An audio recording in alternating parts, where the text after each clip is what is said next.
Bonjour à tous, dans cette nouvelle vidéo, on va donc voir un deuxième exemple de loi à densité, les lois exponentielles. Alors, ça correspond typiquement à ce qu'on appelle la durée de vie. Voilà, donc si on regarde par exemple la durée de vie d'un composant électronique, cette variable aléatoire peut a priori prendre toutes les valeurs dans l'intervalle 0 plus l'infini. Alors on sait bien que les composants électroniques ne durent pas jusqu'à l'infini, hein, on a tous des téléphones qui nous ont lâchés en route, mais a priori il n'y a pas de borne supérieure. Hein, on ne peut pas dire, bon, ça ne peut pas durer plus de 10 ans, a priori, c'est jamais impossible que ça dure plus de 10 ans. Donc ça peut appartenir à l'intervalle 0 plus l'infini. On ne peut pas fixer de borne supérieure a priori. Alors on va voir dans ce paragraphe un exemple très important de telle loi de densité. Donc il dit qu'une variable aléatoire x, une loi exponentielle de paramètre lambda positif, lorsqu'elle admet pour densité de probabilité la fonction définie sur l'intervalle 0 plus l'infini par f de t égale lambda exponentielle moins lambda t. Voilà, donc ces lois densité, c'est caractérisé donc, par un paramètre qui s'appelle lambda. On verra à quoi correspond lambda après. Alors, tracé de la courbe de la fonction de densité pour lambda égale 0,5. Voilà, donc à quoi ressemble la courbe pour lambda égale 0,5. Alors, au passage, vous remarquez que, donc ici c'est 0,5, la courbe de la fonction de densité vous permet de trouver assez facilement la valeur du paramètre lambda. Si on vous donne la courbe, vous pouvez trouver lambda, puisque c'est tout simplement la valeur à l'origine. Hein, si vous calculez f de 0, ça vaut lambda exponentielle moins lambda fois 0. Ça fait lambda exponentielle 0, c'est-à-dire lambda fois 1, ça fait lambda. Voilà. Donc, au passage, vous pouvez trouver la valeur de lambda graphiquement si vous avez la courbe de la fonction de densité. C'est tout simplement la valeur en 0. Alors, vérifions qu'une telle fonction définit bien une densité de probabilité. Donc la fonction f de t égale lambda exponentielle moins lambda t. Alors attention, la variable c'est t. Hein. Lambda c'est un paramètre qui est fixé pour chaque cas étudié. Voilà. T, ça représente donc par exemple la durée de vie, hein, la durée à laquelle on va s'intéresser, et le temps. Hein. Et donc lambda, c'est le paramètre qui va correspondre, qui va dire si tel composant dure tant de temps ou pas. Voilà. Donc on va vérifier que ça définit bien une densité de probabilité. Alors la première chose à vérifier, c'est qu'il faut qu'elle soit continue et positive. Comme lambda est positif, ça c'est une exponentielle, c'est positif, donc la fonction est bien continue et positive.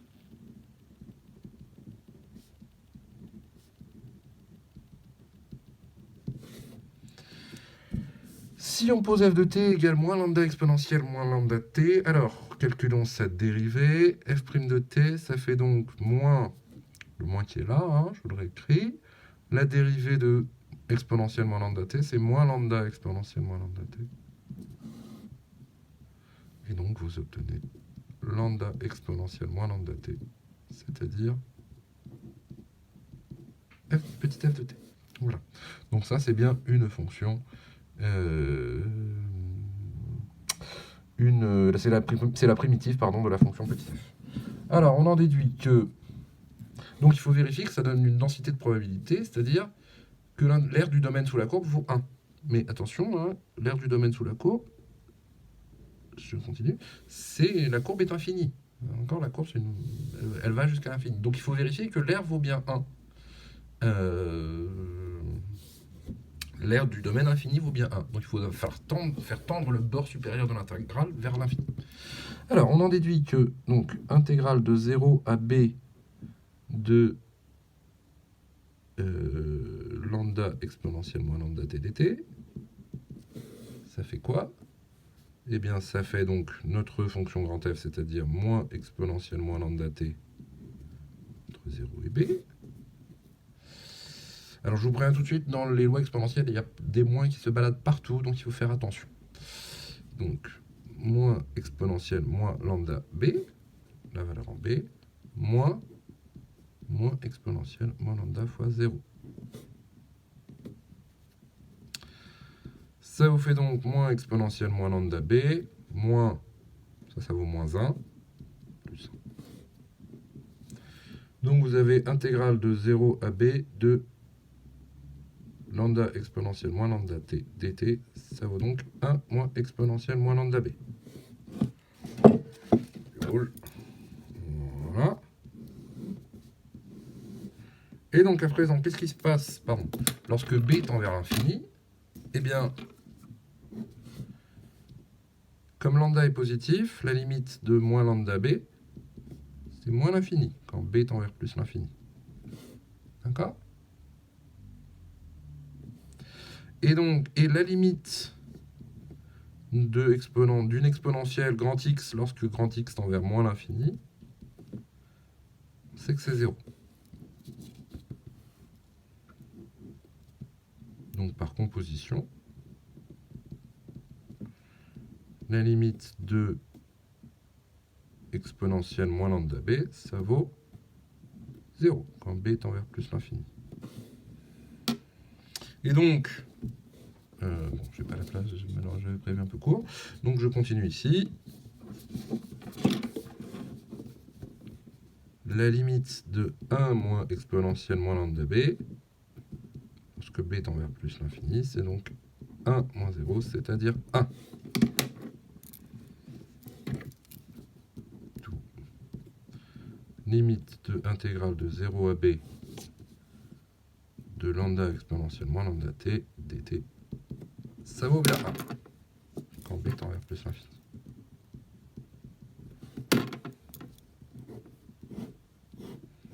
Donc, la fonction f définit bien une densité de probabilité sur 0 plus l'infini.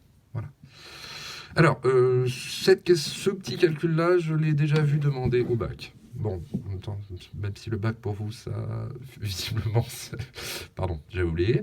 Mais donc voilà, c'est le genre de petit calcul qu'on peut exiger de vous à la sortie de cette année de terminale. Démontrer que la densité d'une loi exponentielle, cette fonction-là définit bien une densité de probabilité.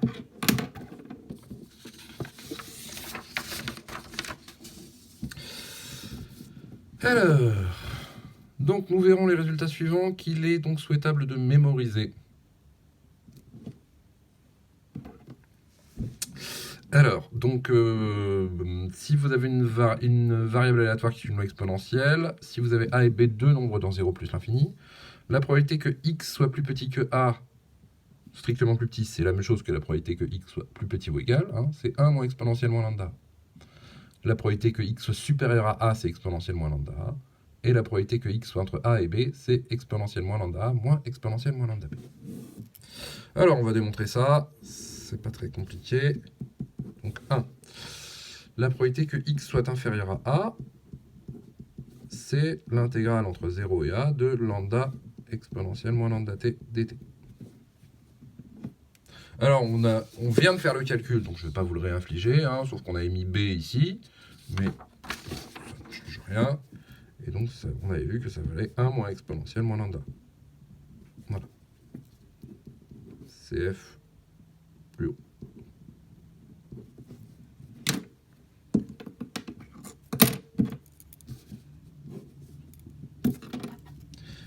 Alors, le petit 2, P de x supérieur à A, ben c'est 1 moins P de x inférieur à A, inférieur ou égal. C'est la même chose. Donc ça vous fait 1 moins exponentielle moins lambda, c'est-à-dire exponentielle moins lambda.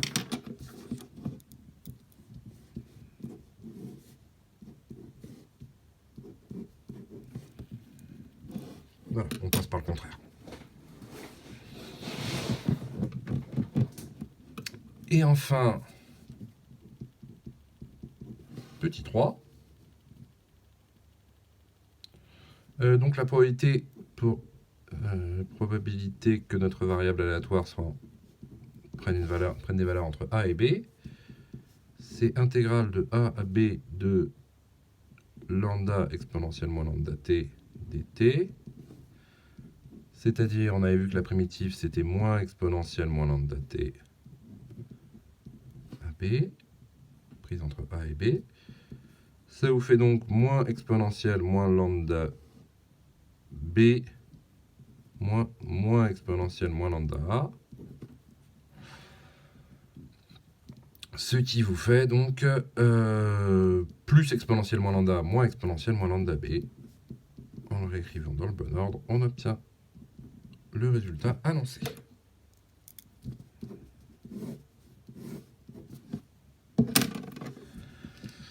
Voilà.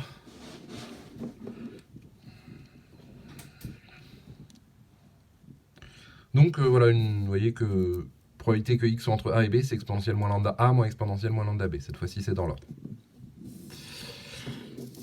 Alors, un petit exemple. La durée de vie d'un composant électronique, c'est une variable qui suit une loi exponentielle de paramètres I manque un lambda. Une étude statistique a permis de montrer que la probabilité que la durée de vie soit inférieure à 5 ans est de 0,675. Donc là, on ne vous donne pas la valeur de lambda et on vous demande de la trouver à partir de l'information qu'elle a. Donc, c'est pas en général, c'est toujours. Ça arrive fréquemment dans un exercice sur les probabilités, sur les lois exponentielles, qu'on vous demande, on commence par vous demander de trouver la valeur de lambda. En général, on vous la donne après. On vous demande par exemple de la trouver à 10-3 et on vous la donne à 10-2 après pour pas que vous soyez bloqué. Donc, la valeur de lambda. Alors, il faut se servir de l'information. Donc, voilà, c'est ça que je voulais dire. Une information suffit à vous fixer la valeur de lambda. Si vous savez que ça suit une loi exponentielle, une seule information suffit à fixer la valeur de lambda. Donc ici, on a une probabilité. Ça va nous suffire à trouver la valeur de lambda. Donc vous savez que P de x inférieur à 5, c'est égal à 0,675. Mais P de x inférieur à 5, c'est 1 moins exponentielle moins lambda fois 5. C'est égal à 0,675. Vous enlevez un des deux côtés, vous multipliez par moins 1, vous obtenez exponentielle moins 5 lambda égale 0,325. Bon, bah ça on sait résoudre. Hein. Faut enlever l'exponentielle, donc on prend le ln. Vous obtenez moins 5 lambda égale ln de 0,325. Et finalement, lambda égale ln de 0,325 sur moins 5. Alors, attention. Donc ici, on pourrait se dire qu'a priori, on divise par un nombre négatif, donc le résultat va être négatif. Non, attention, lambda est bien positif, puisque le ln ici, c'est le ln d'un nombre plus petit que 1. Donc, votre résultat, le ln là est négatif, donc quand vous divisez par moins 5, ça donne bien un nombre positif. Et donc là, on va prendre une valeur approchée.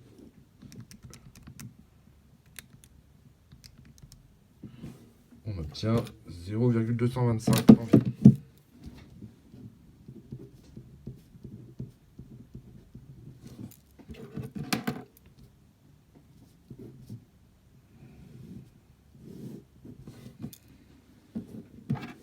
Voilà.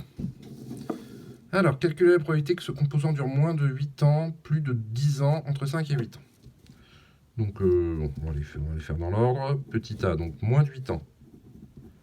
C'est P de x inférieur à 8.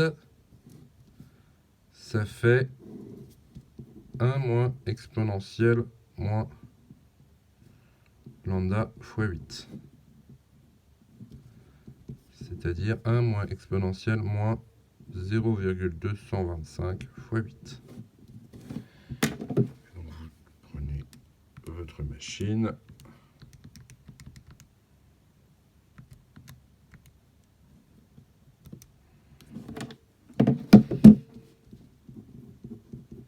P de x inférieur à 8 égale environ 0,834.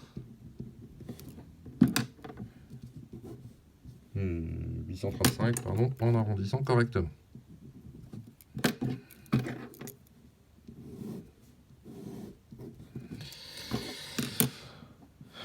Pardon pour ça. Hop. Alors, probabilité que ça dure plus de 10 ans.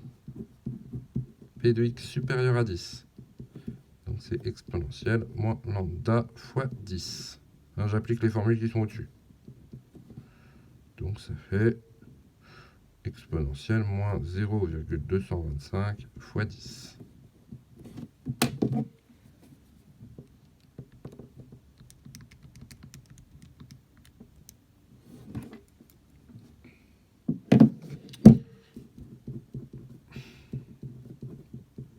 Et on trouve environ 0,105.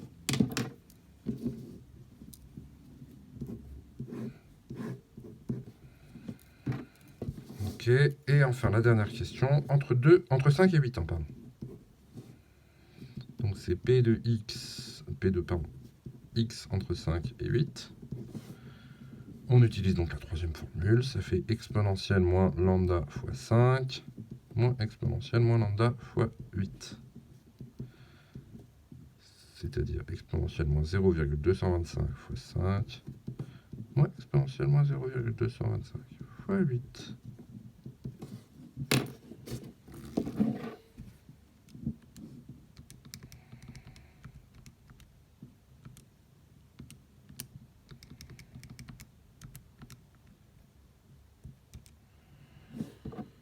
Et on trouve environ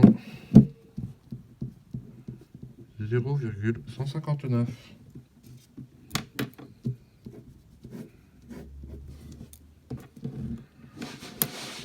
Voilà, donc 3 formules que j'utiliserai dans à peu près tous les exercices, donc il faut vraiment les connaître. Alors, truc très important, les lois sans mémoire.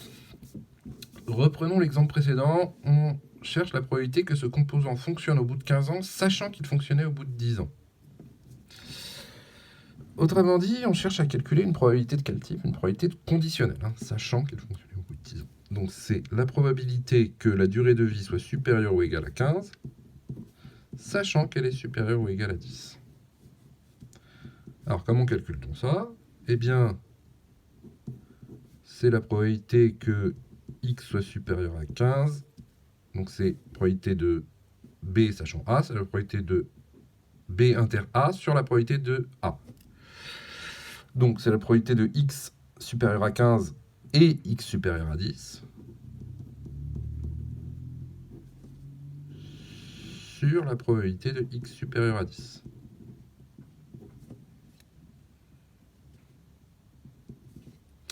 Mais x supérieur à 15 et x supérieur à 10, si la durée de vie est supérieure à 15, elle est nécessairement supérieure à 10.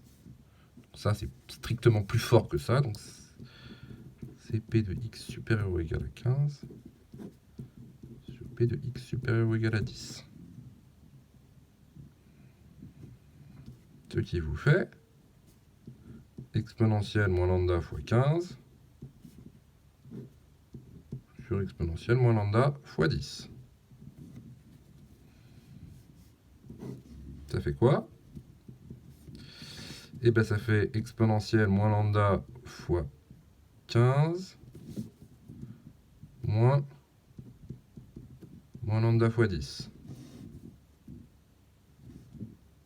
D'accord? La propriété de l'exponentielle, exponentielle a sur exponentielle b, c'est exponentielle a moins b. Ça vous fait donc exponentielle moins 15 lambda plus 10 lambda.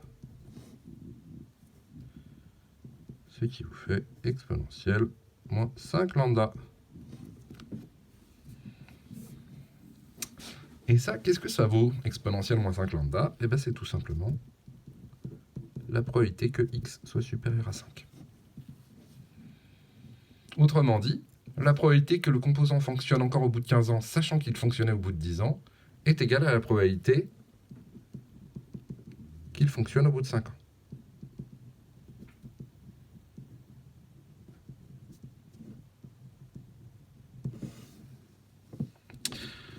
On dit que les lois exponentielles sont des lois sans mémoire ou sans vieillissement. Le fait que le composant ait fonctionné pendant 10 ans n'influence pas la probabilité qu'il fonctionne encore 5 ans plus tard. Autrement dit, les lois exponentielles, c'est le contraire de ce qu'on pourrait appeler l'obsolescence programmée, si vous voulez. C'est les lois exponentielles, le composant ne sait pas qu'il doit s'arrêter à un moment. Alors, même si c'est un énorme abus de langage, évidemment, un composant électronique, il ne pense pas pour lui-même, mais il n'y a rien de programmé, d'accord? Le fait qu'il ait fonctionné pendant un certain temps n'influence pas le fait, il n'y a pas de compteur, si vous voulez. Donc s'il y a une loi exponentielle, il n'y a pas de compteur, c'est le contraire de l'obsolescence programmée, les lois exponentielles. C'est ce qu'on appelle donc des lois sans mémoire. Alors, donc là c'est le cas pour cette loi-là, mais on peut le généraliser à toutes les lois et à toutes les durées. Donc c'est l'objet du théorème. Si vous avez une variable aléatoire qui est une loi exponentielle, c'est une loi sans vieillissement, c'est-à-dire que pour tout nombre t et h, p de x supérieur à t plus h, sachant que x est supérieur à t, c'est égal à p de x supérieur à h. Alors la démonstration, bah, c'est exactement la même que celle-là, avec donc t à la place de 10 et h à la place de 5. Donc on va la faire. Donc la démonstration de P sachant x supérieur à t de x supérieur à t plus h. Je vais essayer de faire ça un tout petit peu plus joliment ici. C'est donc P de x supérieur à t et x supérieur ou égal à t plus h. Non, une seule parenthèse, ça suffira. Divisé par P de x supérieur ou égal à t. Voilà, donc à nouveau, je vous répète, hein, c'est la même chose que là. Sauf que, donc, avec des lettres à la place de 10 et 5. Donc, qu'est-ce qu'on avait dit? Que si elle est supérieure à t plus h, elle est forcément supérieure à t, sachant que h est positif. Donc, c'est P de x supérieur ou égal à t plus h sur P de x supérieur ou égal à t. Ça vous fait donc exponentielle moins lambda fois t plus h divisé par exponentielle moins lambda fois t.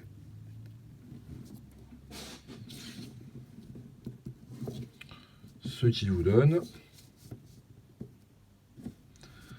exponentielle moins lambda fois t plus h moins lambda t.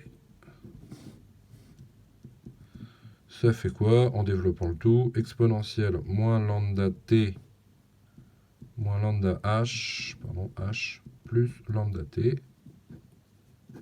Ça s'en va, ça s'en va. Il vous reste exponentielle moins lambda h, c'est-à-dire p de x supérieur ou égal à h.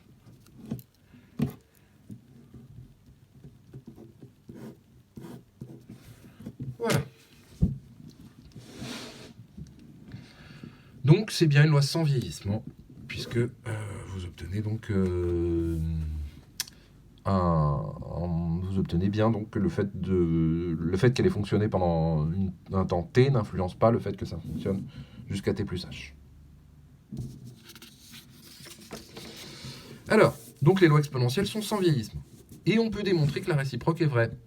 Si une variable aléatoire suit une loi sans mémoire, c'est-à-dire si la relation du théorème est vraie pour tout nombre t et h positif, alors il s'agit d'une loi exponentielle.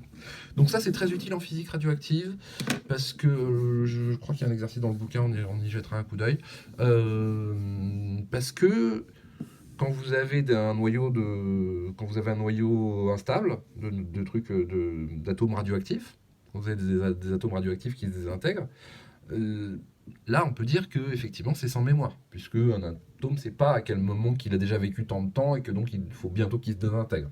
Donc, c'est une loi sans mémoire.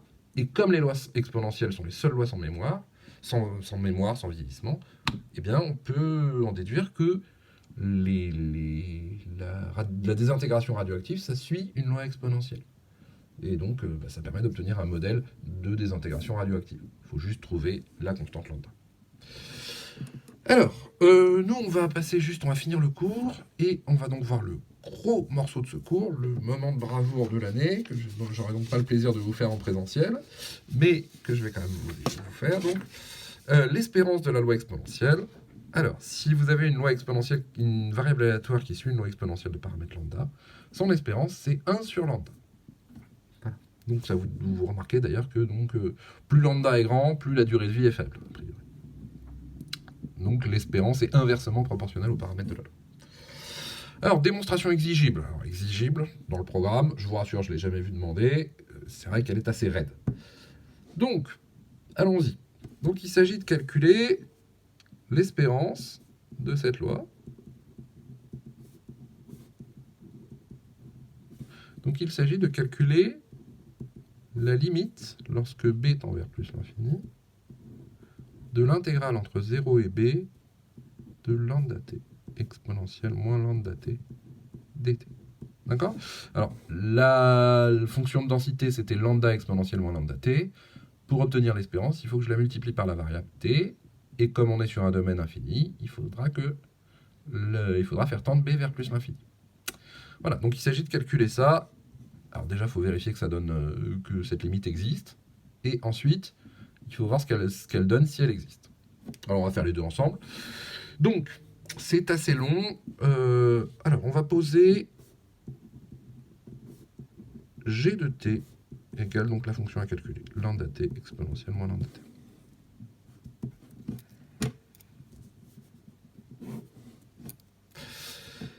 Alors, l'idée, c'est que donc ça, si on veut calculer une primitive de ça, bah, a priori, c'est compliqué. Hein. Il n'y a rien de... Il n'y a pas de truc évident.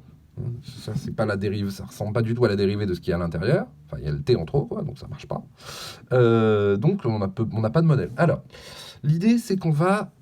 Donc, on cherche une primitive. Je sais que ça peut paraître un peu paradoxal, mais on va la dériver, au contraire. Et en fait, on va essayer de faire apparaître une relation entre g et sa dérivée. Donc, petit a, relation entre g et g'. Donc, g' de t. Alors, qu'est-ce que c'est? Eh bien, c'est donc c'est lambda t fois exponentielle moins lambda t. Donc, la dérivée de lambda t, c'est lambda. Et donc, fois la deuxième exponentielle moins lambda t, plus lambda t, fois donc la dérivée de exponentielle moins lambda t, ça fait moins lambda exponentielle moins lambda t.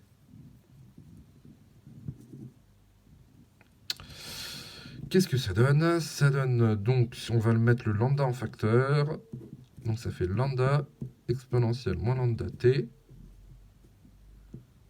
moins lambda t exponentielle moins lambda t. Pardon, une parenthèse ici qui n'a rien à faire. Voilà.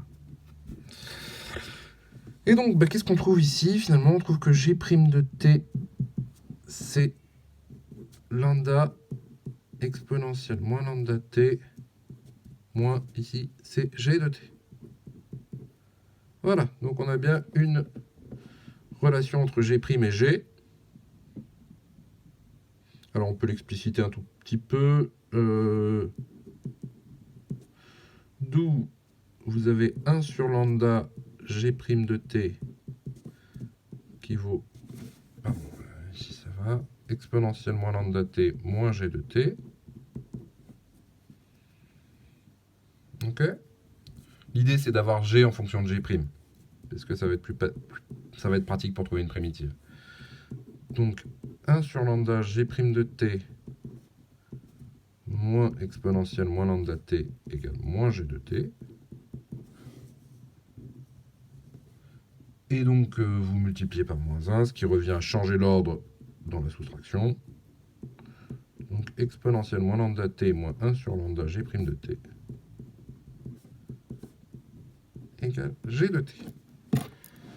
Voilà.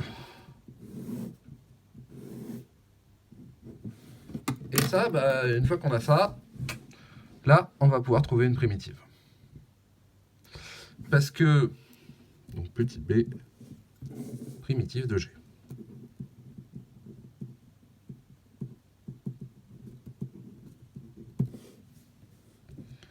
Donc je réécris ma relation. G de t égale exponentielle moins lambda de t moins 1 sur lambda g' de t. Oui, parce que là c'est pas très dur de trouver une primitive. La primitive de exponentielle moins lambda t, eh bien, si vous prenez elle-même, exponentielle moins lambda t que vous dérivez, ça fait moins lambda exponentielle moins lambda t. Donc il faut prendre, pour obtenir ça, il faut prendre moins 1 sur lambda, exponentielle moins lambda t, et la primitive de g', alors 1 sur lambda étant une constante, il reste, et la primitive de g', eh bien, c'est quoi? Bah, c'est g.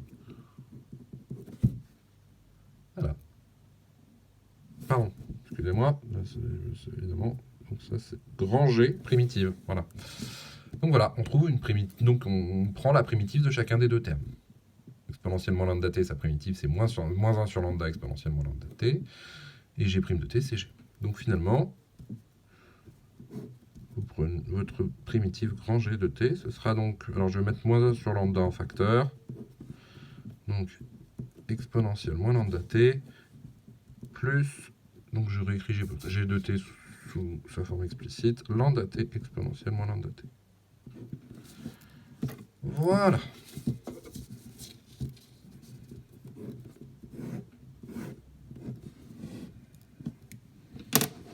Donc on a trouvé une primitive. Il n'y a plus qu'à calculer l'intégrale.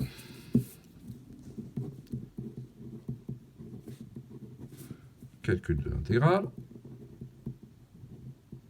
Et ensuite on fera tendre b vers l'infini. Intégrale de 0 à b de lambda t exponentielle moins lambda t dt, enfin de g de t dt, c'est donc la primitive qu'on vient de trouver, c'est-à-dire moins 1 sur lambda exponentielle moins lambda t plus lambda t exponentielle moins lambda t 0b. Alors le moins 1 sur lambda, il reste là, donc moins 1 sur lambda exponentielle moins lambda b plus lambda b exponentielle moins lambda b moins, donc ça c'est la valeur en b, moins la valeur en 0 exponentielle moins lambda fois 0 plus lambda fois 0 exponentielle moins lambda fois 0. Alors il y a ce terme-là qui s'en va, hein, puisqu'on multiplie par 0. Et donc vous obtenez finalement moins 1 sur lambda exponentielle moins lambda b plus lambda b exponentielle moins lambda b moins exponentielle 0, c'est-à-dire moins 1.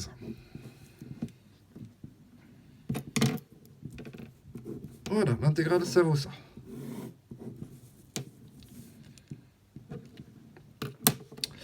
Alors, à présent, il faut faire tendre b vers plus l'infini.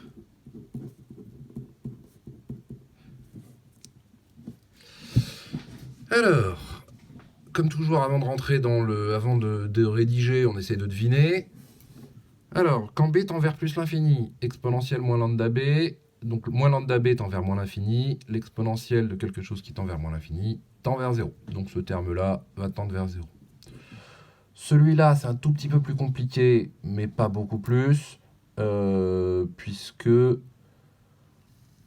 donc lambda b sur exponentielle moins lambda b, hein, c'est de la forme x exponentielle moins x, et donc on sait que ça va tendre vers 0. Donc ça tend vers 0, ça tend vers 0, ça va tendre vers, donc il va rester moins 1 dans la parenthèse, moins 1 fois moins 1 sur lambda, ça va bien tendre vers 1 sur lambda. Alors, rédigeons-le. Donc, la limite de lambda b lorsque b tend vers plus l'infini, c'est moins l'infini, car lambda est positif. Hein. Donc, la limite de exponentielle moins lambda b lorsque b tend vers plus l'infini, c'est égal à la limite de exponentielle grand x. Ah non, grand x est déjà pris, c'est la variable aléatoire, donc je vais l'appeler plutôt exponentielle y. Lorsque y tend vers moins l'infini. Ok? Ça tend vers moins l'infini. Donc une exponentielle qui tend vers moins l'infini, ça tend vers 0. L'exponentielle d'une variable tendant vers moins l'infini, pardon, ça tend vers 0. Par composition.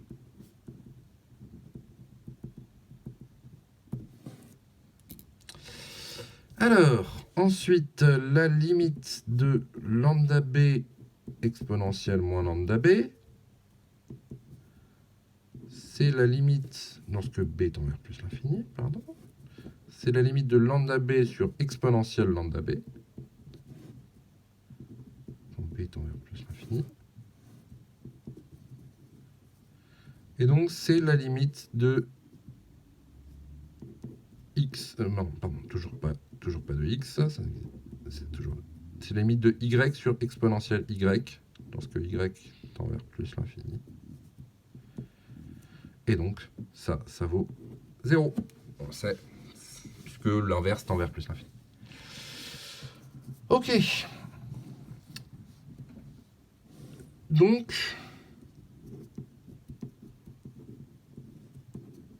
la limite de cette intégrale,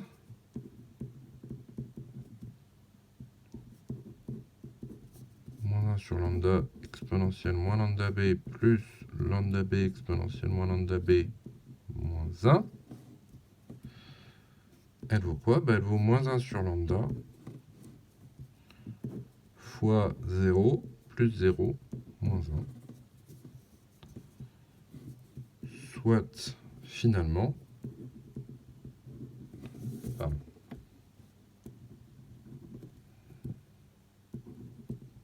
limite de intégrale de 0 à b lorsque b tend vers plus l'infini de lambda t exponentielle moins lambda t dt, ça vaut quoi? Moins 1 sur lambda fois moins 1, ça vaut bien 1 sur lambda.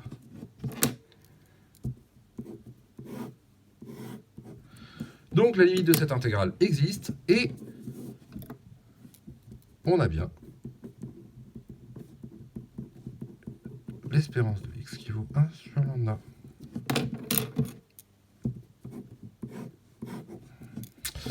Voilà, bien, merci à tous.